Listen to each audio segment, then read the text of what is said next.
Well, greetings, Cap fans. Welcome to episode 298 of the Captain America Comic Book Fans Podcast.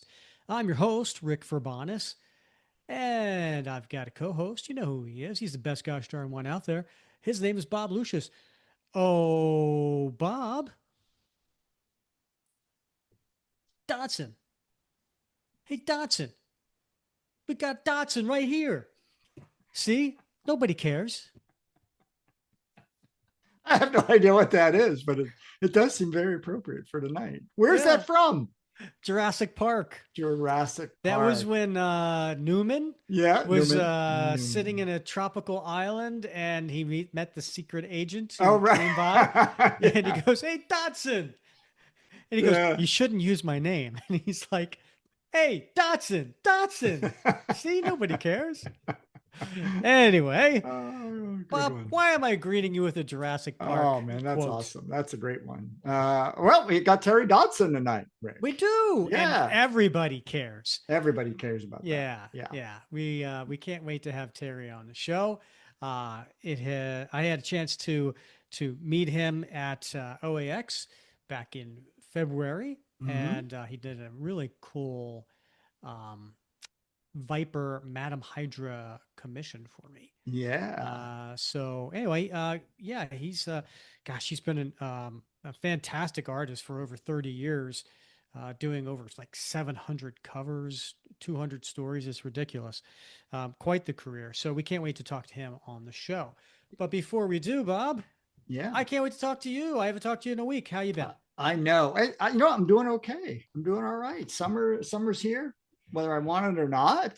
But man, it's been great. It's nice seeing things bloom again. We went through our dry season down here. It's starting to rain, starting to Mhm. get some flowers and see some greenery and things like that. So, it's nice. It's nice. Now, of course, you got to put up with the rain every day in the afternoon, Mhm. but man, the mornings are beautiful. So, All right, that's good. yeah. Love Yeah. to And hear. you, what are you up to these days? Well, Bob, I am on vacation right now. In Yeah. fact, this is all fake. I'm What? yeah, I'm actually at the shore. Are And you even real? that remains to be This, seen. yeah. Show me your Ask fingers. How my many fingers you got? I got to yeah. be sure. Hold on.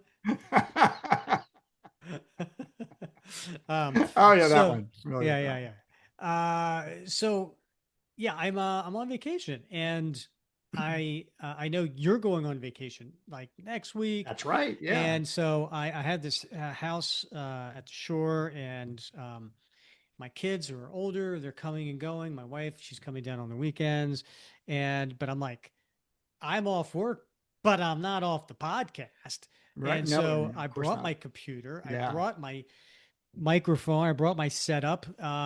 My lighting is a little off, Uh huh. as you can see, Yeah. but I did the background so that it kind of looks like I'm still there. Yeah, that's very cool. Yeah. I'm still not convinced you're not AI, but how would Mm. we know? Yeah. I'd have to run through a whole series of tests. We don't have that kind of time. The what is it? The Mein Kampf test, or no? That's the Hitler's book. What's the one they had in Blade Runner? The Hoyt Oh yeah. Bazinga or whatever it was, right? Yeah. Remember Yeah. that? Exactly. Yeah. Huh. Interesting. Interesting. Well, I'll go with it anyway. Yeah. But that's the kind of dedication I have, Bob. You I, do. I You are. want to make Yeah. sure that our listeners don't miss a beat. And also we're very excited to have Terry on the show, so we'll be getting to that here soon. Yeah. Did you know? Because if you're listening on the day this comes out, is July 1st, and Bob, what kind of plans you got for Independence Day? I got zero, Rick. Zero. I'm just going to hang out at home and relax because I'll be back Hmm. from my trip. And then, I got to dive right back into work. And so I don't plan on doing a lick for July 4th. So Okay. just sort of resting up and recovering, as we head into summer part two, the sequel, Mm. June being the first part. Hmm. Yeah. And yourself? Well, fingers crossed. I will know about my new role at my job. Yeah. So hopefully around this time. So that'd be nice. Maybe I'll be celebrating. Who knows? Yeah. Well, I hope You, so. you know who also celebrating around this time? Having a birthday on July 6th is one Mr. John Byrne. John Byrne. Yeah. Oh my goodness. I ordered I don't know if you saw it, but there's an omnibus coming out. I did not. Yeah, No. it comes out July. I think it ships July 21st or Is something. it the Captain America It collection with is. Roger Stern? It is. All 9 issues? Yep, all 9 issues and a bunch of whatever other hangers on, supplemental material they're going to put in there to justify the price. Uh-huh. But yeah, Yeah, yeah, yeah. Oh, yeah, that's so fantastic. yeah, excited about that. Yeah, I'm John Byrne, when it comes to my Captain America Mount Rushmore of artists, obviously Mike Zeck, Yep. Ron Garney, just I have a special place in my heart for him, and John Byrne for sure. Yeah. The fourth one kind of goes in and out, depends on my mood, but those three always are on the Mount Yeah. Rushmore. And so John Interesting. Byrne, he's a favorite for sure. Yeah. I've been reading, well, I finished it, but I read through the Dan Jurgens omnibus. Mm-hmm. And I got to tell you a couple things. One is I was pleasantly reminded of the art, which was top. Now, it really depended, I mean, obviously the results varied with different inkers and colors. Sometimes he did his own, sometimes he did. And you can really tell the difference. But the other thing is, I was shocked by how much I liked Connie Ferrari. And I'm like, Uh-huh. nobody ever gives her any, You do. You well, do. I have, yeah, When we have yeah, our Captain America comic book fantasy draft, right. you have selected Connie, I I think more than once. I think but we don't give her much time, much play, with Bernie and Rachel and Sharon, of course, and Ram's mom. But Connie doesn't get a lot of play, and I was like pleasantly, it's been a long time since I read a lot of those stories, and I really like the character. So interesting. But it's good to go back, and read that stuff, particularly, when you read through a bunch of issues, so you get the full flavor. Mm-hmm. No, So I enjoyed that. I agree, and it was great having Dan on the show. Remember what episode? Oh gosh, no, but it had been 200, 250 episodes ago. I mean, it was, gosh. Yeah, it was episode 100. Okay. Yeah. So for me, Long it's time easy to ago. remember. It's 100. Yeah. Yeah, yeah. So Dan Jurgens was on the show, and he was great. It was It was a great good. talking to him about that time. And actually, I think there's a little blooper at the end because his phone went off during the interview. Yeah. Oh, goodness. No, the best part was his reaction to it. And that was priceless. So yeah, make sure you listen to episode 100 Mm-hmm. when you get a chance. But speaking of having guests on the show, let's not keep Terry waiting in the green room anymore. Right. LinkedIn is great at connecting you with the world's largest professional network. But it can't connect you with motivation on a Monday morning. LinkedIn can help you get insights from your professional community. But it can't give you any insight into why Dave's still talking on mute. And while it can't stop your boss from bringing tuna for lunch, LinkedIn can help bring your career to the next level. LinkedIn is the network that works for you. Visit LinkedIn.com to learn more. Study and play come together on a Windows 11 PC. And for a limited time, college students get the best of both worlds. Get the Unreal College Deal. Everything you need to study and play with select Windows 11 PCs. Eligible students get a year of Microsoft 365 Premium and a year of Xbox Game Pass Ultimate with a custom color Xbox wireless controller. Learn more at windows.com/student offer. While supplies last. Ends June 30th. Terms at aka.ms/collegepc. Our guest today is a regular cover artist at DC Comics and Marvel Comics, having been credited with over 700 covers. He's also penciled over 200 comic stories, including runs on Harley Quinn, Spider-Man, Star Wars, Wonder Woman, and the X-Men. He has been the character concept artist on DC Heroes United video game and a character designer on What If Season 2 and 3 from Marvel Studios. He's the co-creator of Adventure Man with writer Matt Fraction from Image Comics. Cap fans know his work from his many Captain America variant covers over the years. His Captain America Wonder Woman story in the 2025 Deadpool Batman crossover, and more recently, the controversial death of Captain America in Ultimate Endgame. We are very excited to have Terry Dodson join us today. Terry, welcome to the show. Hey, thanks for having me. It's a blast to be here. I'm looking forward to talking to you guys about Captain America, etc. So we definitely want to get into your current and your upcoming work. But before we do, let's talk a little bit about your pre-career days. Did you grow up reading comics, and if so, did you have a favorite character? Yeah, I came to comics a little bit later. I started getting comics because I like Star Wars, and that was so I was buying Star Wars everything. So that's what kind of got me in. And since Star Wars was published by Marvel Comics, I just kind of spread that way. But actually, it was like what it was funny was like I followed like the toy stuff because it was Star Wars and Micronauts and like GI Joe, and that was what I was reading. But of course, with the superheroes coming out regularly and all the Stanley hype in the books, I had to see what was going on. So my favorite stuff from that period, my youth, was the Fantastic Four and the X-Men. Anything like John Byrne drew or Arthur Adams. I was kind of a guy that followed really soon. I was really a guy that followed artists. As soon as I could identify an artist, I was following artists around. So that's why my allegiance to characters isn't horribly strong. It's more artists. That was like at age 12 or so. I started really following artists, I think. And was John Byrne and Art Adams, they were some of the earliest ones that you really recognized? Yeah, yeah. So the John Byrne was drawn on the Fantastic Four at that time, and it was like maybe 3 issues into me reading it that I recognized that this was the same person. I go, oh, there's this little thing he's doing with figures that I recognize, and from that's the first artist out of those years that I've been reading that actually recognized him. And so then I was like, so what else does he draw? Because I like what he's doing, and I think he was doing Alpha Flight at that time. So all of a sudden, I was able to collect 2 books by this guy and then I did a little bit of research, and he had some art books or sketchbooks out and interviews. And so I really liked his style. And so not only did I like his style and I could follow him, but then I was able to learn about him and see his pencils, see his sketches and stuff. So I was able to, glom onto him and find out how he does what he does at a really early age. So that really set a precedent for me for following artists. And Art Adams was maybe a year or 2 later, because Art Adams did he'd done Long Shot, which I had bought, but I hadn't really paid attention to that. But it was the New Mutants annual that he did, where it was where they go to Asgard, and that just blew my mind. And so everything Art Adams did after that, I followed.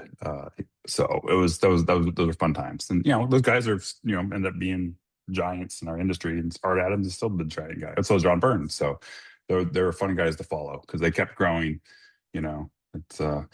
It's nice to be inspired by these guys that you keep trying to catch up to.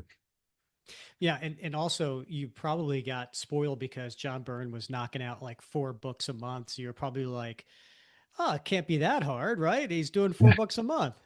Yeah. Well, it's funny. It's like even in that first interview book that I got of him, it's like the John Byrne sketchbook from SQ Productions or whatever. They said what his average day was, and he said he worked from like 9 to 3. He was working 6 hours a day doing all that work, and I was going, I don't know. Even then, I was kind of going, how the heck is he doing that? I still don't know. It's it's as big of a mystery today as it was when I was 12. So. But so you're interested in drawing and getting into comics, and your earliest published work, as far as I know, is when you joined the new Ultraverse line of Malibu books back in the early 90s, as the regular penciler for Mantra. And Correct. Yeah. I only reason I know this is because back then I was actually publishing or producing a 2-day convention in Atlanta, and I had the cover artist Wang Wen as a guest at the show, and Malibu sent me like this ultra rare variant foil type of thing of Mantra #1, and then I looked inside and I was like, oh, well, the art inside's pretty good too. And here you are, 22-year-old, and you got a regular job as a penciler for a series. Like, that must have been pretty cool. It was not planned per se. Obviously, I was obviously doing sample pages in order to get a job, but I was I was in my fourth year of college, so that was like just the beginning of my the middle term of my senior year of school, and I got that full time job, and I was like, well, this I can't say no. Obviously, there's no way I wasn't going to do it. And I wasn't fast at that point. I was still, like when I was doing my sample pages, I took forever on it because I was a student and I had like a job, and then I was doing that as well. So it was very much a learn on the job process from then on. I mean, I was lucky. I was at Portland State in Portland, Oregon, and there was probably Dark Horse was there by that point, and so there was a huge number relative to the size of the area where I was at of professionals. So I could go show my work to every twice a year at shows. And so, and while I was in college, I'd do two sets of samples a year for each one of those shows and get all that feedback. And then while in college, I was taking, I was studying engineering and business, but I was taking art classes because I loved art. And so I was taking drawing, figure drawing, painting, history, all that stuff that really gave me these tools that I could not have gotten by looking at comic books. And so it was a real like a collision course for me to get that job because in that time, I'd become really dedicated to drawing, to learning, to the craft. But yeah, it was a full time job. It was I had a nice lead on it, and they paid exceptionally well. They paid more than like my first Marvel or DC work, which had been 6 months to a year later. So from the get go, I was treated exceptionally well. I had a nice lead time, and I got a lot of feedback. Mike Barr was great to work with. I sent in layouts, for the first probably 6 issues of that book that I did to get his feedback on the pages, which was nice, and it really taught me to really think about the craft and the storytelling and stuff. But it was at that point it was just simply hours I needed to spend drawing because as much as I drew as a kid, I didn't draw that much relative to most people because I did school and I did sports, and so I would only draw during my teenage years during the summers because that's the only free time I had. And so I felt like when was in college at 18, I really was just starting to learn how to draw. So that process then really was super important because I was drawing, those drawing classes 3 to 6 hours a day all of a sudden. And then with the summertime, I'd be doing my samples, and so yeah, it was a great timing on that because being 22 and thinking of doing other jobs for a living, I don't know how long I would have stuck around trying to get a comic book job had I not gotten hired that while I was still in college. You know, Hmm. that wasn't I didn't that wasn't my end goal to be. Well, I'd love to be a comic book artist, but long term thinking that wasn't a plan. But that was 92, 93 when I got hired. That's when Image exploded, and I knew Hmm. there was money in comics. I mean, yes, there's giant money, but I knew also there was just sustainable money. I knew I could make similar money to what I could make going into an engineering job or business job to start. And so I was like, well, I think I'm definitely going to keep going on this until I can't. And like I think within 3 to 4 months of me working, I got hired by DC to do something, and then I got hired by Dark Horse, and then within a year, I'd gotten my first X-Men job. So there was never a chance to think twice. I never, I'll say this now, since I was 22, I've never had to look for work. There's always been something else coming down the door, down the pipeline. And for years now, it's been like years of my, time kind of scheduled out. So it's more about scheduling and stuff. But yeah, it was on the job training, and it was a great experience to get paid. I always laugh about this. For those first 3 or 4 years, I said I was being paid by Marvel and DC to learn how to draw comics, and I say that 100% because I knew how to draw, but I didn't know how to draw fast, and I didn't know storytelling, and I didn't know all these other things. So that chance every day. The thing is, what's so funny is like when I remember doing my last portfolio samples for San Diego the year before I got hired, and I was just thinking, the only way I'm really going to get into comics is, or get good at this, is if I get hired. I just knew that was that I needed to be doing it all the time. I couldn't be going to college and going and working and everything. And I'd actually taken a student loan out that senior year so I could quit working, so I could just focus on getting my degree. And that extra time, I was able to get a comic book work. So it all worked. It all worked out. Worked out very well. And Yeah. also, Yeah. by the way, Bob is beaming right now I because am. he's a cat lover. Yeah. Okay.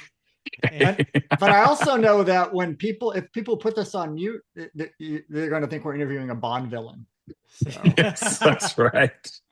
Yes, this cat's probably on every other podcast that I do or Zoom call. He hears my voice and he cannot resist being part of the conversation. Yeah, of course. So yeah, so let's talk about some recent stuff. Last year, Marvel launched their crossover with DC Comics, the Deadpool Batman one shot, and the second story was a crossover with Captain America and Wonder Woman, called The Gun and the Sword, and it was written yes, by Chip Zdarsky, who is uh, very familiar with Captain America, and penciled by you and inked by Rachel Dotson, your wife. And right. we want to get to Rachel in a moment, but first let's talk about this 8-page story. Um, it it was a fantastic short story, and by the way, we covered it panel by panel last episode for anyone who wants to hear that. Oh, okay, cool. And it's beautifully drawn by you. Okay, You're obviously no stranger to Wonder Woman, having been the regular penciler on that series, but you were new to Cap, right, and right, at least right, interiors anyway. Um, right. what interested you into taking that assignment? Well, it was something that was just perfect for me to work on. My obviously doing Wonder Woman was a no-brainer, but I always loved Cap in World War II. I mean, my favorite Cap, or what got me excited about Cap, was the the Jim Lee Uncanny X-Men issue that takes place in World War II with Mhm. Wolverine, Captain America, and Black Widow. I mean, that Captain America blew my socks off, and I tried to draw that Captain America so many times. I think I did sample pages when I was trying to break in, even doing Captain America pages, because I was so inspired by that, and still that cover that he drew, that Jim Lee drew, still sticks in my head as an amazing cover. So that's there's a definitely a foundational thing that's locked in my brain there, that time period. It's like this Indiana Jones kind of thing. It's just this really cool era of Cap punching Nazis. This is total, you know, stereotypical stuff for him. So to have our story be set in World War II, I mean, as soon as everything they were telling me about, it's like, oh, this is just yes, yes, yes. It's perfect. Working with Chip, working in that time period. I mean, this is all stuff that I wanted to draw, and it was a very much bucket list thing that I didn't really realize, but it was definitely a bucket list thing I wanted to do. So yeah, it's thrilling to work on it. I'm so honored that they asked.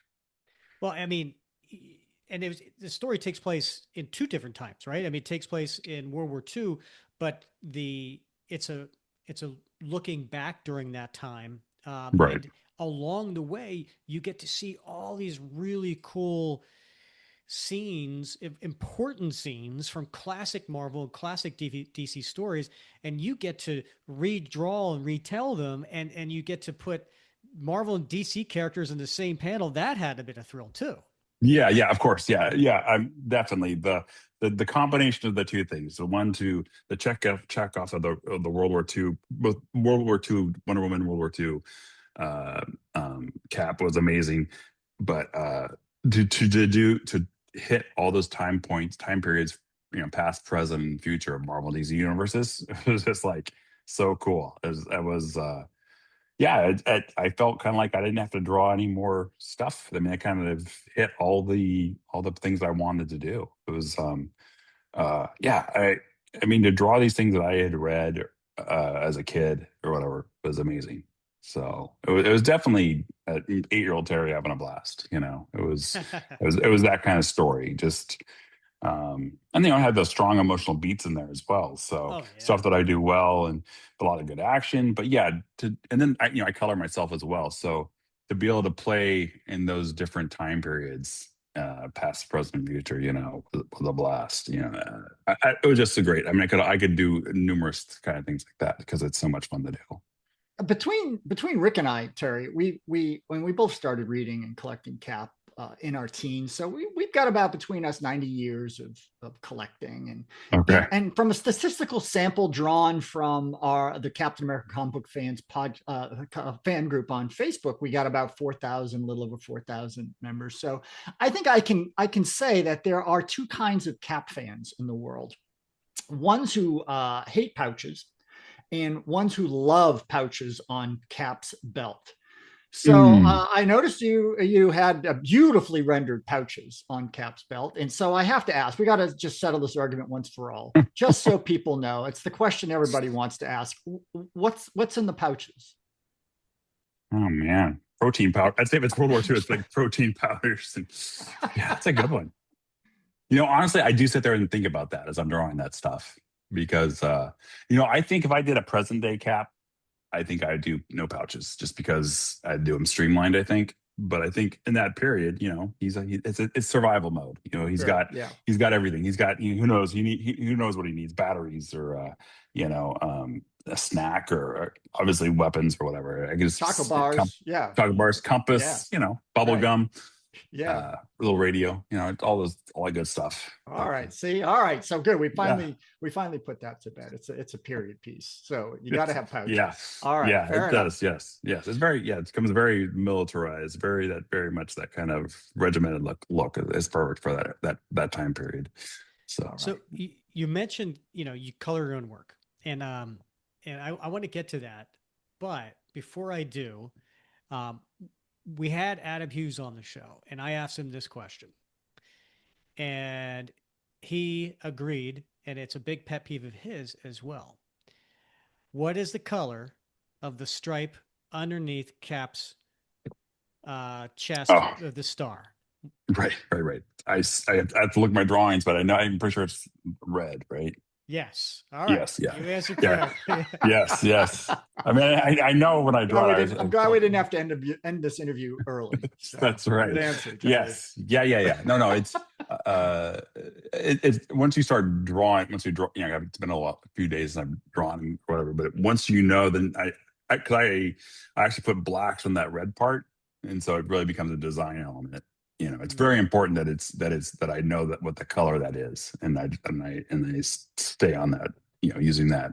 Because then it's almost like a black and white kind of thing going around his belly instead of everything of it in black and white. So, but yeah, no, it's a great design element having that red off the white star up above. So, all right. So we covered the pouches and we covered the chest stripes. So now the third most important element, and we've had a lot of artists on the show over the last several years, and a lot of folks have mentioned this, how difficult it is to draw the shield, especially in action sequences. So are there any particular artistic challenges to that rendering that you find yourself struggling with, or does it just come naturally? I would have to say it comes naturally, but I do like to check myself. It's fun to double check and see what it really looks like in 3D. I have a Captain America model where he's like any of the ones like you have behind you. I'll take a look just to remind myself, because you start cheating. We do this all the time in comics. You just cheat things all the time. But it's nice to kind of look back and see what a real star bending in 3D space looks like. But no, I like it. I mean, I know I have it all broken down in my head how those stripes fit. I know that each one of those is a third and the star in the middle. It's a good challenge. It's like drawing the webbing on Spider-Man. It shows depth. People think it's hard to do, but I like to use them as depth cues. Because the more depth you can put in your drawing, the more realistic it feels, the more immersive that drawing gets. It's the same thing with that shield. I love trying to do it as most like odd angles as possible, because it just looks more believable when you nail it. So. But I guess maybe if it was a straight on shot, I might just pull out a graphic images and trace it off or something. If it's gonna be a dead straight, because that'd be a lot of work doing that. We've had some artists on here, like they talk about like using like a compass, right, to make sure that they have that, like they get that they have some dials that they put down and they trace after the dials. Whatever it takes. Yeah, I mean, obviously Rachel inks the stuff, so I a lot of times I nail it down. I'll use templates to nail it down. If I'm confident in the drawing, I'll just do freehand it, and then Rachel's the one that uses the templates or the circle or the to ink it with. But it's definitely nailed down for her to do beforehand, and just my confidence and with her confidence and stuff that I do it mostly freehand now. But that'd be something that I would rule. I used to rule those things with the templates and write down the degree number that was. But Yeah, she's a pro now. So, but honestly, I do like sticking away. I also like having her do it freehand too, because if the drawing's nailed, I'd like the little bit of human error in the drawing to show up. That's why I wouldn't use like a 3D render thing on my shields, because it'd be too perfect. There's something about stretching and pulling the circles that you really can't do with a template or using something mechanical. And that's like with cars and anything else I draw. It's always like pushing that thing a little bit more than like I never would trace photos of those things, because there's just, as cool as it looked, there's something dead about it. And with drawing, you're able, as a cartoonist, you're able to push things just that 12-15% more. So let's get back to Rachel. So she has been your longtime collaborator, inking a great deal of your work over the last 30 years. Obviously, this has been a great collaboration. Are there ever times that you see something that she does on your work and you need to have that tough conversation, or you wanted to but you didn't? And by the way, if Rachel is anything like Bob and my wife, she probably won't listen to this podcast. That's right. Yes, I don't think Rachel will be listening to this. But you know what? I'd actually say she has that conversation with me more than I have it with her, because she'll always ask me about something that I drew or to correct something that I drew. Because if it isn't nailed down perfect, she doesn't want to ink it. And so I'd say it goes more that way. The other thing is that if I see something that's obvious, I can have her fix it before it's too late. I'll mention it to her. Generally, if it's something that's already been inked, I just kind of go, since I'm the one that scans the artwork and does all the corrections, I just say, "Oh, that's fine. I'll just fix that digitally," which I do a lot of now. It's amazing how much, since we had scanning our artwork now for like close to 20 years, or I've been scanning and cleaning the artwork and shipping it off myself. How much work is being done at that digital stage now, corrected wise. It's like um, but we just did it. There's a cover we just did yesterday that I actually made some notes on her, and then she had actually inked some of the things. And so, since it was a nice looking original, I actually said, "Let's go ahead and correct this in the ink stage and do some white out here and there." Page to page, though. I mean, we've been doing it for so long that I don't get too nitpicky. I try to let her know beforehand, and then if it's not correct, I just leave it now and just correct it digitally. And that's it's I don't really like using digital tools to draw with for comics, but for doing corrections and stuff, it's just sped things up. There's just things I don't have to worry about now. It's like, oh, that's slightly too big or won't fit on the page, but I just like, just get the page done and correct it digitally. A lot of artists nowadays have been moving towards digital. So, is there a reason that you prefer to stick with the pen and paper? Is it because of just that's how you prefer to work? Is it because of you're able to sell it afterwards? Is it like what's keeping you from making that leap that some other artists have done? Right. Yeah. So what I mean, I can work digitally. I do all my new design jobs. I do it all digitally because for me, there's a distance between me and the artwork when I work digitally. Um, it's not so precious to me. And for design jobs, where you can't even sell the artwork, so it doesn't matter. But the B, you can, when you're designing one thing, you get an idea for a second thing, and when you're working digitally, you can all of a sudden double that up or triple that up. When you're working traditionally, if you have a new idea, all of a sudden okay, I got to start a whole new drawing. But when you're working digitally, you can do design work for like tons and tons of iterations of something without a lot of effort. So I love using it that way. For myself, for drawing, I can't imagine not working by hand. That's just hand on paper. I think long term it's more challenging. It makes me a better artist as well, because I just know that I can't correct it, so I have to figure out how I'm going to correct the drawing, or how I'm going to make that mistake work now. And I do think that actually makes the work stronger, makes it more unique and individual, because there's errors that occur, and it forces me to, since I spent so much time on it, and I can't just put a new layer over and draw over the top of that. I have to solve that problem. And so then I come up with interesting solutions I wouldn't have come up with had I just been able to, digitally change it. So I do feel like it leads to more creativity that way. And honestly, between the amount I spend so much time on a screen as it is, between emailing, social media, coloring, scanning, or just shopping, whatever. I don't want to look at a screen anymore. So jumping back between working on pages on my board and then coloring or what at my computer. I couldn't. I need that break anyways. And then I'll say, yeah, the big benefit obviously is having original artwork afterwards that I can sell or keep. I mean, it's really cool to have done something that you're really proud of, and then you can put it up on the wall. Not that I do, but I mean, having that to be able to look back at something, 10, 20 years later and go, wow, this is really cool. I'm glad I still have this. I'm glad this is something I can see and touch or whatever, and see how the inks changed or see how I did something, by over 10, 15, 20 years ago. It's really cool to see that on the pages, notes on the pages, just all that kind of stuff, that tactile, experience of it. And any artwork I buy, I love being able to look and see. You can see the artist's thinking on the page or cover or Mhm. the painting or whatever it is. You can sit and study that, and I love that. Do you have Um, any pieces of yours that you've kept that you just really absolutely are glad you did? yeah, I'd say. I mean, Rachel's been inking my stuff for. I've been working for about 33 years now, and Rachel's started working with me about 3 or 4 years in my career. So we have like close to 30 years of stuff that we got all our artwork back so we could choose. And so, um, we kept, and every run we did, we kept stuff. So I can't say there's a specific piece that I think is great still, but I'm glad I kept it all. How's that? I mean, Okay.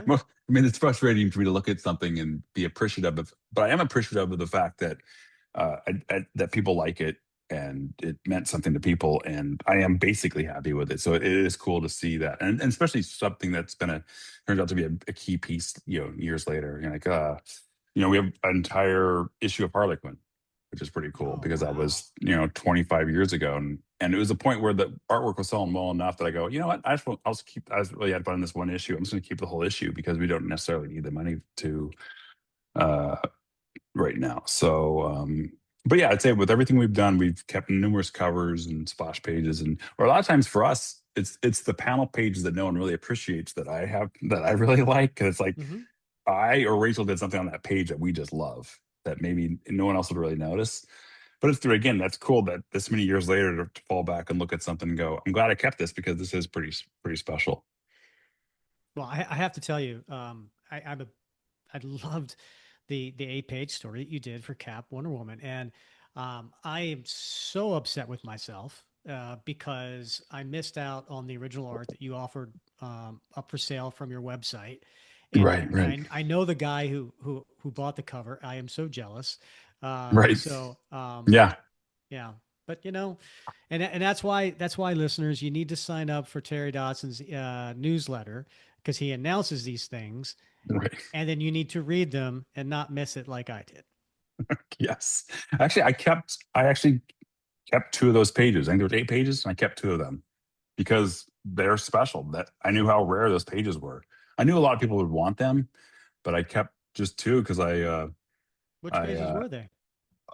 they were two of the World War II ones. So Oh, maybe pages 2 or 6. I don't remember. It wasn't page one, but it was it was the pure in the bunker pages. mhm. So Very cool. had the two characters on it. And I think they had Hitler on those pages, or at least I want whatever. It was just like stuff that's like this is pretty. This is pretty rare, Yeah. Is it? And each one of those had a drawing or two on it that I was very pleased with. Mhm. So and we do that. We do that with everything. We kind of go through and find what's special. And it's actually I've sold like a ton of art this past year or two, but then I just came back from the Lake Como show, art show in Italy like 4 weeks ago. And after that show, I looked at my portfolio and I was like, you know what? I just took like 7 or 8 pieces out of there, fairly recent ones. And I said, I'm putting these away. These are nice. I'm actually kind of glad someone didn't buy some of these because these are good. Yeah. I'm happy for this just to sit in my portfolio or in our home portfolios for a while. Yeah. I when I was going through that portfolio at OAX in, I guess it was February, Mhm. and you actually still had the cover to the Captain America Volstagg that you Oh, had right, right, done. right. Yeah, which is what an odd pairing. Yeah, First of yeah. all, That whole series was Was was it? crazy. Yeah. Yeah. That's one of those jobs that's not like the Captain America Wonder Woman job where it's like I got to draw Ghost Rider and Galactus on a cover. It's like that. It's like this checklist thing has been happening, and that's like my feels like that's my whole career where there's always these jobs that come along that I never even thought would happen, and they come along, and it's like this is so cool. That's the I think that's the most satisfying thing with drawing comics with our comics career is just the cool range of things you get to work on. It's I don't know. It's like it makes you excited about comics again, makes you excited about art again, and yeah, it's an honor and a thrill to be asked to do that kind of stuff. Well, speaking of jobs and opportunities, we do have questions that our patrons submit. And we've had several that have submitted questions for this interview, and one of Okay. them comes from Michael C. Johnson, and he writes, "Having met you at the Emerald City Comic Con, first off, I want to thank Terry for having been such an awesome guy. Given the opportunity, would you be up for a full-length story with Cap and Diana, or was this just a one-time thing for you?" I'd be up for it again because they're amazing characters to draw. I don't feel like as much as I've drawn Wonder Woman, especially, I still feel like I could do a better job. They're characters that I feel like I have a pretty good knack for naturally, for whatever reason. But just because it's more natural for me doesn't make me feel like I've nailed it either. I feel like I could do a better Cap. I feel like I could always do a better Wonder Woman. So, like I say with everything, it'd come down to the story. Because with like the Captain America Wonder Woman story I did, I mean, what an amazing story to tell. So it has to be something in that vein that just make me say, "Oh, I've never drawn that before." And those two characters together would be totally awesome. I would love to do it. They fit together really well, I think. They do gel nicely, and they seem to complement Yeah, each other. And yeah, yeah. It felt very that story felt very natural to me. yeah, yeah. Well, we have a second question from Okay. Tom Boyd, who joins us from the UK, and he wanted to know, if you were asked to redesign Cap for an alternate universe, how would you approach the task? And does anything come to mind now that you might do differently? Why? That's good. Because I went from drawing that World War II Cap almost straight into drawing the Ultimate Universe Cap, and so I got to see and think a lot about Cap. I know I wouldn't want to draw a helmet because the Ultimate Cap's more of a helmet. And I don't really enjoy that. I'd rather it be more of a mask. I don't know. I think I may have actually done. Anytime you see me draw something, I generally kind of slightly stylize it more into my own style, anyways. So I'd say any of the covers I've done that are the more modern version of Cap are pretty much what I would do. I guess it'd be story dependent too, because I would need to know what happens in that story. But I definitely would. That costume's so classic. It's not like a Spider-Man costume where it just reads really well. And so you can do all these subtle tweaks with it in any different little time period, like Batman. Like think about Batman Gaslight by Gotham or whatever, where that costume transforms into all those different ages. I think Cap's thing would be exactly the same. Any Yeah. place you put him, that with the star and with the colors and the shield or whatever, or however you do that, the stripes on the stomach. I definitely could think of tons of ways to play with that. Are there particular style elements to the look of Captain America that you think are absolutely essential that you just could not dispense with? I think, well, like I said, I love the stripes and the star are obviously, fairly important. I think I like seeing I like drawing the little wings on his head, actually the wings that stick out. I enjoy that more than the flat ones. I like drawing his ears out. The armor is something I could really play with a lot more. Yeah. I could really spend a lot of time figuring out that armor on his upper body because I still don't feel I've nailed what I wanted to do with it yet. I think it'd be fun to play around with variations of his gloves and his boots. And obviously thinking more about that belt, what packs does he need? Does he need, because again, at what level of Captain America when he's fighting Galactus, what does he need in that pouch? But when he's Right, on a yeah. World War II battlefield, there's a lot of things he needs. It's all just very story specific. I think we So spent about 20 minutes. We reviewed the Bloodstone Hunt, and Cap had didn't he have like a thigh pouch? I think for that Yeah, one. yeah, all We kinds spent of like things, 20 yeah. minutes talking about the thigh pouch. So yeah. Yeah. It's well, I'm thinking about again going back to the Ultimate Cap because the what I was doing on that, I was just following what the other artists had done, and which is mostly what Brian Hitch had done, with a little variations. But they had the straps over the shoulders with little pouches and stuff, and that's not how I see Cap. I see Cap doing that maybe if he's wearing the shield or something, and I could see that. But this was so it's just little things like that that I would do them as clean as simple as possible. That's Mhm. how I like to work. I prefer no pouches. I prefer to think something to read as clean and clear as possible from a distance away. A nice silhouette and a nice no pouches, no anything, no just streamlined. That's how I like stuff to look. So that my cap would be very, very clean looking, I think. I You picture mentioned, I think Alex Ross did like a so Alex Ross that did like a real super shiny paint, like slick oh, he did Captain America. for the He Bucky did one. Barnes. Yeah. Yeah. Is that what it was? That's what it Yeah. was. Yeah, that I think maybe that'd be a fun direction to go. But then you're gonna, there's no armor in that look. I don't think. Maybe there is, but I picture that being very slick. So I think there's I'd love to go that way, and then go like the more tactile with the armor. So Yeah. So yeah, you brought up Ultimate Cap.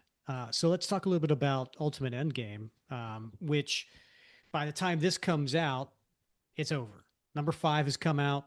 And so when you were first asked to take on this assignment last year, you mentioned that you were excited because you wanted to place your stamp on the Ultimate Universe. And do you feel that you accomplished that? And maybe like what were the highlights? yeah. I think a lot like the Captain America Wonder Woman story, they kind of gave me like everything to draw. I felt like because I was actually supposed to do eight. It's a 5 issue story, and it's eight. I was supposed to do 8 pages a book, but I ended up doing like 12 in the first book and 13 pages 14 pages in the fourth book and 13 in the last. So I ended up doing a lot more pages, like 15 more pages of that story than I thought I would. But it ended up that I ended up drawing some really cool stuff. Every character that I wanted to draw, I got a chance at. I got to do a lot of little minor redesigns or new designs for some background characters. Um, no, it was a blast. It was because those extra pages showed up though. There was a lot of extra work involved, so I didn't get go into the level of detail maybe I would have preferred to go into. But that's the job. I got the gist of it. Um, I'm actually currently recoloring the first issue because since the first issue schedule got bumped up, I didn't actually color the first issue. And so they're actually having me recolor those pages for the collection. So that's kind of Oh, exciting. This is so yeah, I colored issues 2 through 5, but I didn't actually color the first one. So I'm actually still not done with the Ultimate Endgame. I'm going to be working on until the end of June. But it's a happy thing because that first issue I did I had a little bit more time to think about what I wanted to do. So I had some very specific ideas color wise and stuff that I was able to design on the pages, but since I didn't color it myself, it didn't turn out exactly like I wanted. So I'm still working and still having fun working on it. Um, but yeah, I knew some of the character deaths that were going to happen, and knew that I was probably going to be drawing them or whatever. So I didn't know because the story kind of shifted slightly. I can't. I wasn't a big reader of the universe, so I basically knew the gist of the story. I read some of the issues. So I was learning so much as it was happening. And it's like, oh my gosh, this is really important because this all relates to this and this. And so I was becoming a fan of it all as I was working on it.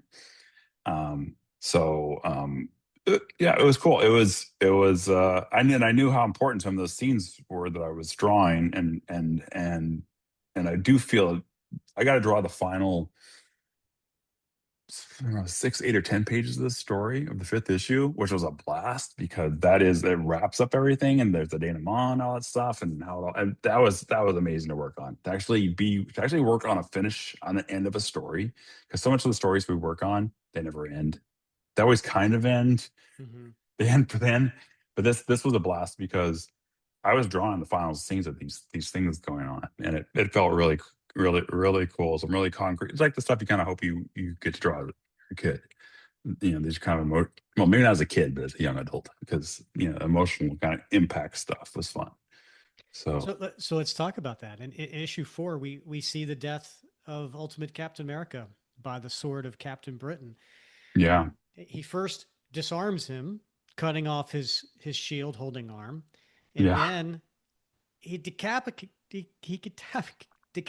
him. And I can't even say it because it bothers me He's so so much. upset. Like, What was your reaction to getting the script, and then how hard was it to draw such a gruesome scene? Yeah. It was, I saw that, like, well, that's going to be something to draw. How am I going to, that's going to be a challenge to draw. Um, I think, luckily I have a good instinct at knowing how to frame action scenes, because once I started laying those pages out, I knew exactly, I knew the shots I was going to take. It's like, how am I shooting this? And I just knew, you read it. So I hopefully it all read clearly, but, I felt like I captured it pretty well. Um, but there's a level of taste that you've got to have when you're doing something like that. I want it to be tough and fierce, because it's got to be that in order you have to kill Captain America.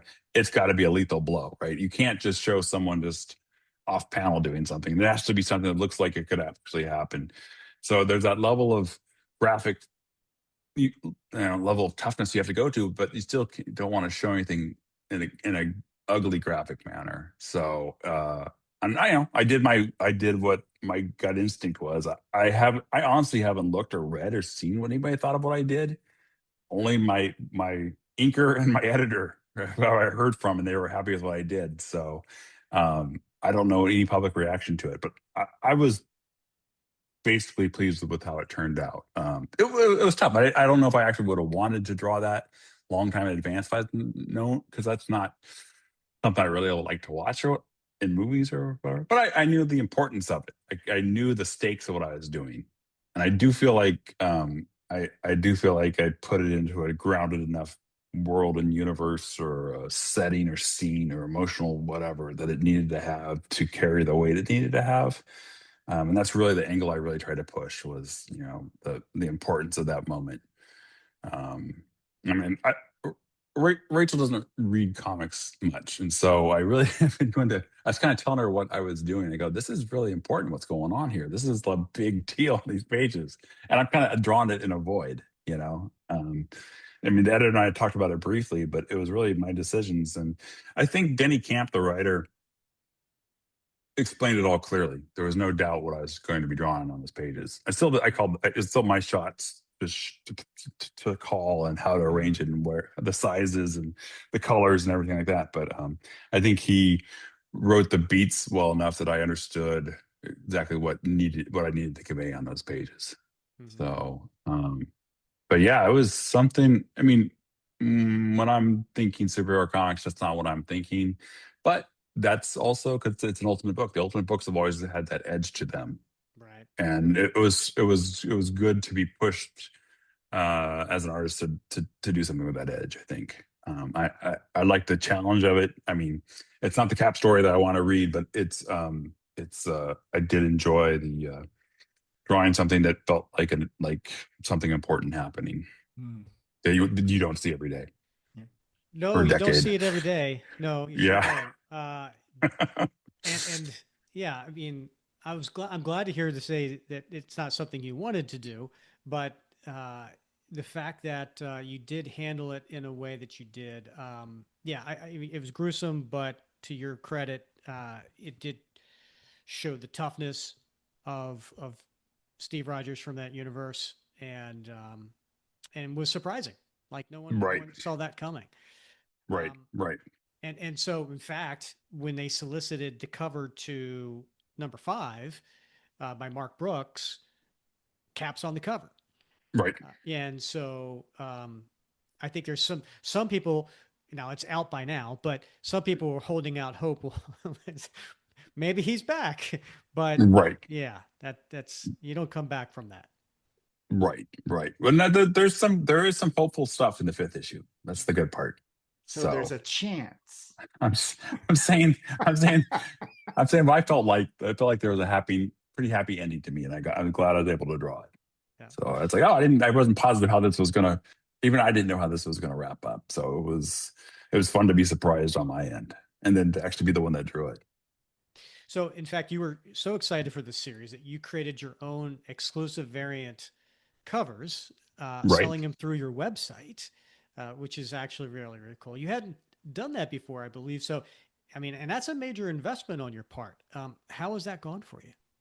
Good. Well, so I talked to it was at San Diego last summer. I started looking around and I saw how much of that was going on, and I thought to myself, how many covers am I drawing for variant covers am I drawing every month for Marvel and DC? It's like 3 or 4 every month for, well, I don't know how many years now, 5 or 10 years. It's like, obviously I'm in demand demand for this because Marvel and DC have me do these variant covers all the time. It's like, maybe I should do my own cover. So then I was trying to figure out what that cover was going to be, and I was actually thinking, oh, the Captain America, the Deadpool Batman would be perfect, but that was already that window was gone, and I did draw a cover for Marvel for that anyways. So then I was trying to figure out what that next book was going to be, and then by the time I was on board Ultimate Endgame, Mark Brooks was already the regular cover artist, and so I knew I didn't want to draw a series that I wasn't, because I'm a cover artist. I felt odd not drawing a book that I didn't have my own cover on. So I was like, well, I guess this is as good a time as any to pick a book to be my first book. Plus, the subject matter and being number one, and it's just, I knew I do a Spider-Man cover, and I went in with Cape and Cowl Comics, who are in Oakland. Aton Manhoff, who's the owner there, him and I get along really well. We talk a lot of comic business behind the scenes stuff, and I mentioned to him, and he said, I'll go in and with you, and then we sell through my shop and through your shop, and that was great. So it took that burden off of me. So, but yeah, it was good. I would say the one thing with that, on a financial note on that cover, is that there ended up being so many variants that we did okay with it, but it wasn't like what we could have done had it been more like a regular variant. Um, Sure. it was that book sold a bazillion copies, but there were, I don't know, 20, 40 variants. I don't even know, but there were.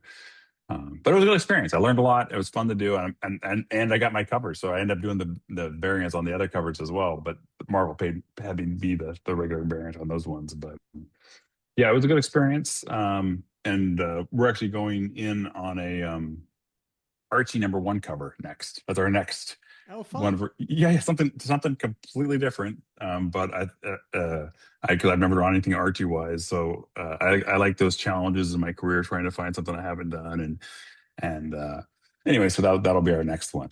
So, So and I'm hoping you're going to have Betty and Veronica on the cover, right? I think that's, yes, Yeah. that is. I asked Aton, I go, what should we do on this cover? And he told me it was Archie, Betty, and Veronica. So yeah, Yeah. it's Well, not a surprise. yeah, yeah. In case people live under a rock, Terry draws a pretty woman.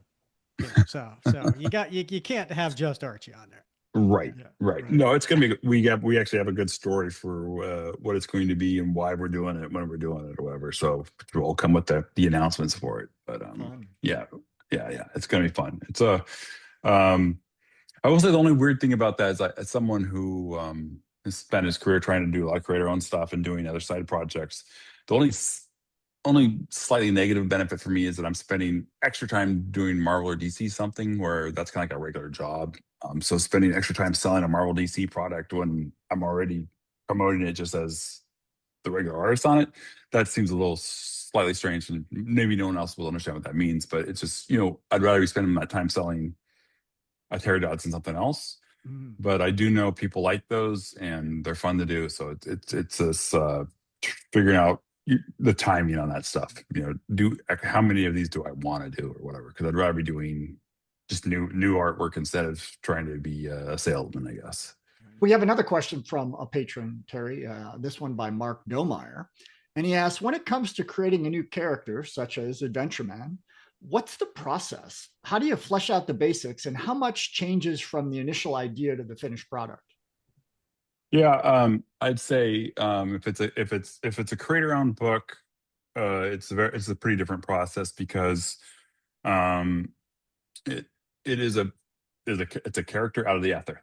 It does not exist in the slightest before you create it. So There needs to be an impetus behind wanting to create that character in the first place. It's like, why are we doing this? Why am I excited about this? And then all of a sudden, oh, it's something I really want to do. So then it becomes a pretty much self-fulfilling prophecy of you designing the coolest thing that you want to design that serves this purpose. So you just draw on all your influences and go, oh, I've never had a chance to do something that was like this, but it mixes, but I always want to do something like this as well. So you try to find all these different things that to throw into this thing to make it totally unique, but leaves all these little bits of you. When you're doing stuff for Marvel or DC, it's like that, but there's guardrails, there's guidelines that you're staying on, and so then you're just kind of like it's pure design at that point where you're just trying to say, okay, I know basically what they want, but what can I do to make this a great design? So I'm really thinking about it graphically at that time. When I'm doing stuff for myself, it's a love of this thing that I want to create. And there's this thing it's like I always wanted to do this character type of a character, but I always wanted to have this kind of thing as well. And generally it's the stuff that I love. No one else loves those exact same things, so would never put them in that combination. And that's why it's such a pleasure to do design work, especially create our own stuff, because it's essentially being a kid again. Yeah. You just can just draw better. That's what I say that about a lot. There's things I revisit, like doing Star Wars covers nowadays. Like if I do anything Star Wars wise, I love Star Wars as a kid, but I drew terribly as a child. But now I can draw well. So like drawing these things I used to love is a blast because I have the skills now to do what I want to do. And so it's kind of finding those things that makes me want to be a fan again of the subject matter. And doing that's the same thing. And again, back going to create our own. It's like, man, I always like this kind of thing, but I wish there was a comic or a character that someone would have done like this. And now's my chance. Make this thing that I want. I don't really care if anybody else likes it. But what we find as creators that if we really love something, generally there's an audience for it because we wouldn't love it as a creator if there wasn't something there that other people didn't love as well. And it's all just relative scale of how much. Is that 10,000 people? Is that 1 million people? Right. Is that half the planet that will love that thing? So, but it doesn't matter as long as someone will buy it. That's great. So let's dive into that real quick with your creator-owned series, Adventure Man, with writer Matt Fraction, that's published through Image Comics. For those who are not familiar with the series, what can you tell the listeners? So Adventure Man is the story of a group of pulp heroes from, like, let's say the 30s, 40s, the Doc Savage kind of team that fights end of the world kind of crazy monsters in New York in the 1940s. And in that story, Adventure Man's defeated in the first issue, and he disappears from the world. Him and all of his allies and enemies disappear. And then we come to present day, and we meet Claire Connell, who owns a bookstore in New York. Claire is a medically retired police officer, lost her hearing in a shooting, and her son comes to the shop, and he loves to read this series of old pulp books called Adventure Man, and it's his favorite book to read. And in the process of this woman keeps bringing these books into cell, and as this is happening, elements from those books are starting to emerge into the world. The evil nemesis is the enemies of Adventure Man start appearing, and her son Tommy is reading the books and going, hold on, I know what's going on. And so the son helps the mother figure out what's going on, and she ends up becoming the new Adventure Man. So it's her and her 6 sisters who replace the original Adventure Man, his 6 hirelings or whatever. So it's a mix of 40s, 50s, or 30s, 40s pulp and modern day kind of superheroics. It was a story that Matt wanted to write for his daughter because he had no books that his kids could read, and this was kind of like a Wonder Woman kind of homage. I think the only thing that's kind of left a bit of a confusion in the book is that I think people keep waiting for Adventure Man himself to keep showing up, but the book is really about Claire becoming the new Adventure Man, the new character. But it's been a blast. We've done 4 miniseries. We're working on the 5th one now, which will pull the whole story together, and that will allow us to do like shorter annual books, more like one shots once a year, because we'll have the whole story wrapped up to who the actual team is today. You can get the collections, the hardcovers, on terrydodsonart.com. So, go to the website and check those out because, I mean, they're fun stories, but the art is beautiful too. Yeah, thank So you. Thanks. yeah, Yeah, they're fun. We do the books, we do the collections oversized like a European sized hardcover, and we do bonus sections in the back, and the books are printed, gorgeously. Actually, I draw the pages actually larger to fit those oversized books. That's actually the size I draw the pages for. So when you buy the actual hardcover, you're getting more, but like you're technically getting like an inch more artwork per page than you would get in the actual comic book. There's stuff that you don't see in the comic that actually prints on the pages of the hardcover because they're actually like an inch wider. So it's an interesting little scale, but it makes you feel a little bit more widescreen. I think it's a different, bigger experience. It's like I compare it between like standard definition and HD. I really feel like there's that big of a difference when you read those books at the larger size. yeah, I encourage people to check those out. So Terry, what else is keeping you busy? Or is there any upcoming projects you can share with the listeners? Actually, I'm been the regular kind of variant cover artist on Harley Quinn that starts this month. I just wrapped up my seventh one of those covers. Regular variant cover artist for Absolute Wonder Woman, which is fun because she's such a change from the regular Wonder Woman. I have written a 48-page story for DC that I just finished the layouts for. I'll actually start drawing that next week. So this is my first writing, full on writing thing that I've done because next year I have a creator owned book that I'd really, really like to do. Written by me because I spent a decade trying to find someone else to write it for me and I couldn't. And so by the end of that decade, I was like, hold on, I basically solved all the problems of the story now. I'll just write it myself. But I go, I don't want to do this big story, these, longer story that I've never actually written something. And so DC had asked me to write something. And then I finally said, you know what? I think I have an idea. So right now, this summer, I'll be doing this 48-page story. I can't say anything about it because the project hasn't been announced yet. But Sure. it's a character that I'm not drawn interiors of. How's that? But people would love to see me work on. I think it's just a character that I thought, you know what, I actually have some ideas for that character, which it is rare. So I'm very excited. Like I said, the 40-page script is written. I laid out all the pages these last 2 days. And it all looks and works really well. So I'm very excited to do that and to have that experience of working with an editor on a story, getting all that feedback as on the writing side.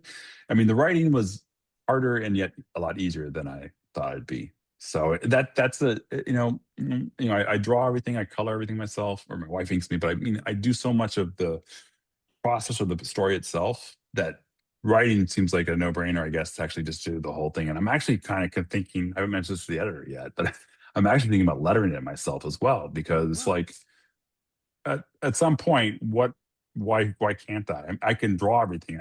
I can letter it if I want to. And I'm actually thinking just the way that since it's my dialogue, it almost makes sense that it's going to be my hand that can write that dialogue better than anybody else. I just we'll see. I heard a really good interview with Tom Workman who was a great letterer, and he was just listening to them talk about lettering. It's like, why? Maybe I should be lettering myself. So, anyways, so that could be this thing where I actually end up really getting into a lot of trouble. And then the creator room project that you're going to be writing next year, are you going to be also doing the art for that? When the thing I'm doing for DC is done, I'm going to be working on Adventure, finish up this fifth volume of Adventure Man, and then the plan is to go straight into that creator own book that I'll write for myself, and maybe do all the artwork on, because the very first book I did in Europe, in France, was shot from my pencils and I colored that myself, and so I'm actually thinking about doing something like that again, maybe a little bit of mixture of painting and stuff like that. So, yeah. So you're going to end up becoming John Byrne. Right on the Yeah. real line. Yeah. Right? Yeah. I know. Yes, it's coming full circle. Yeah. I'll be honest. People keep asking me about that or whatever. And I go, honestly, if someone could write my creator own book for me or whatever, I'd actually be happier because it gives me more free time. But it's like that end of the day, it's like the clock's ticking. If I want to do this thing, I just got to do it. Yeah. And I can see why John does it all, because you have that vision. You just want to go. Yeah. There's less.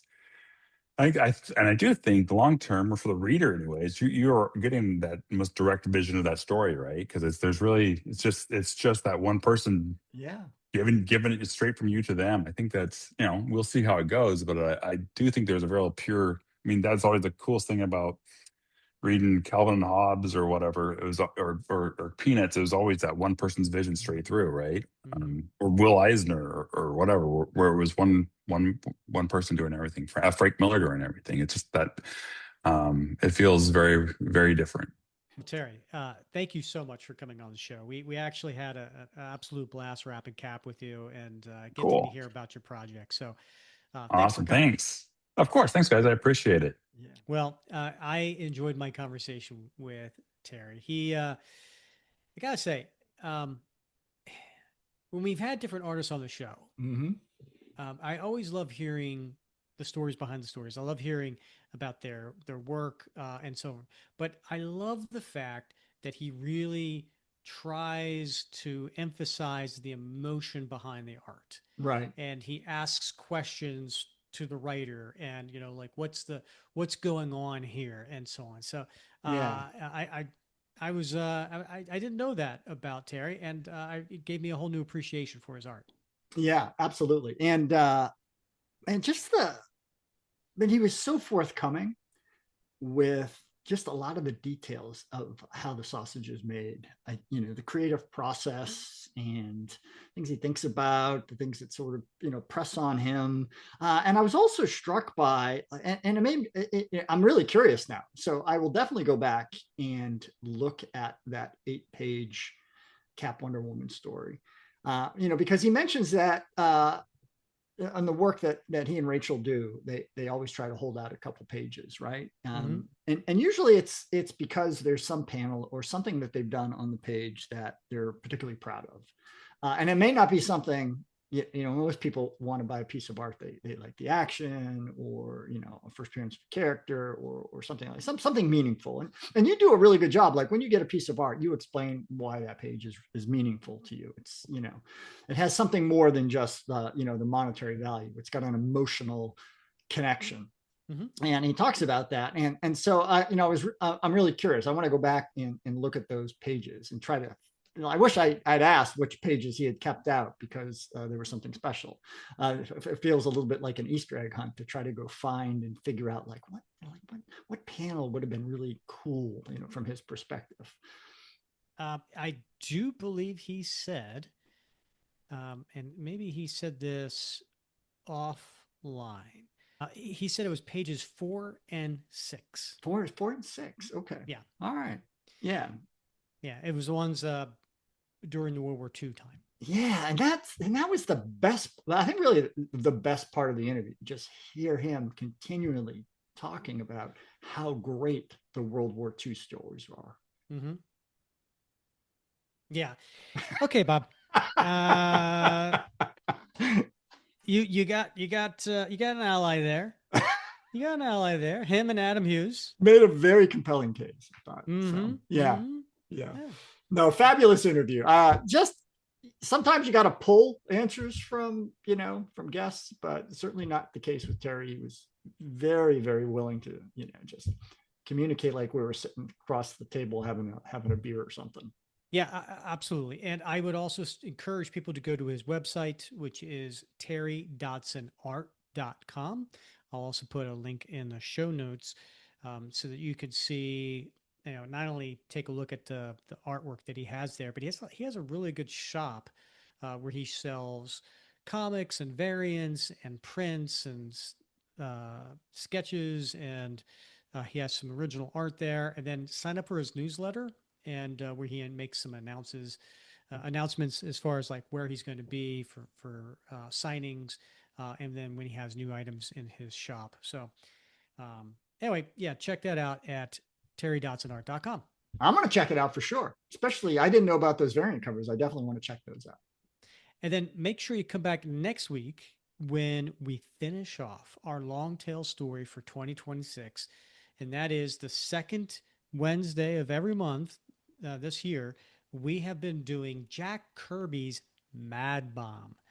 And so we've done 6 different episodes for the first 6 parts, but this last one for episode 299, we are going to have parts 7 and 8. We're going to finish it up with Captain America 199 and 200.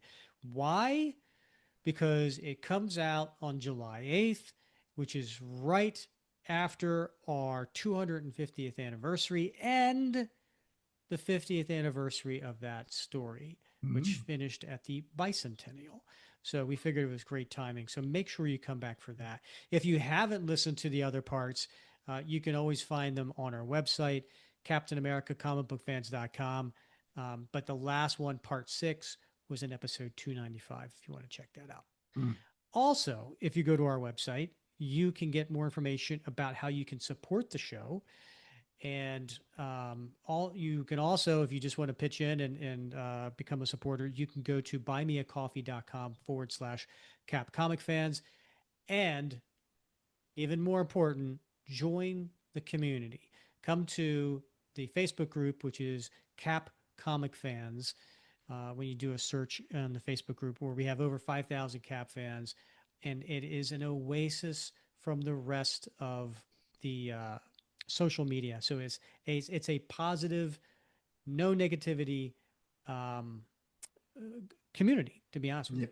Yeah, that's exactly what it is, and you'll find your tribe. I mean, if you're a Cap fan, that's your tribe. So, yep. All right, Bob. Any final words? Nope. Can't wait till next week, Rick.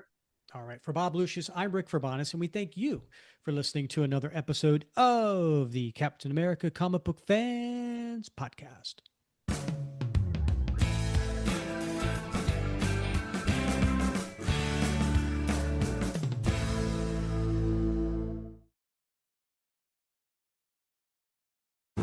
Every act of change begins with a neighbor.